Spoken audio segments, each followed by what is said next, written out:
اور جب کوئی صورت نازل ہوتی ہے کہ اللہ پر ایمان لاؤ اور اس کے رسول کے ساتھ ہو کر جہاد کرو، تو جو ان میں دولت مند ہیں وہ تم سے اجازت طلب کرتی ہیں اور کہتے ہیں کہ ہمیں تو رہنے ہی دیجئے کہ ہم بیٹھ رہنے والوں کے ساتھ ہو جائیں۔ یہ اس بات سے خوش ہیں کہ عورتوں کے ساتھ جو پیچھے رہ جاتی ہیں گھروں میں بیٹھ رہیں۔ ان کے دلوں پر مہر لگا دی گئی ہے، سو یہ سمجھتے ہی نہیں۔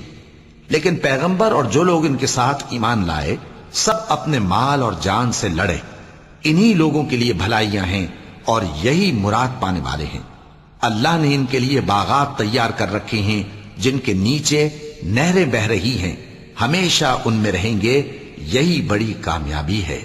اور صحرا نشینوں میں سے بھی کچھ لوگ عذر کرتے ہوئے تمہارے پاس آئے کہ ان کو بھی اجازت دی جائے، اور جنہوں نے اللہ اور اس کے رسول سے جھوٹ بولا وہ گھر میں بیٹھ رہے۔ سو جو لوگ ان میں سے کافر ہوئے ہیں ان کو دکھ دینے والا عذاب پہنچے گا،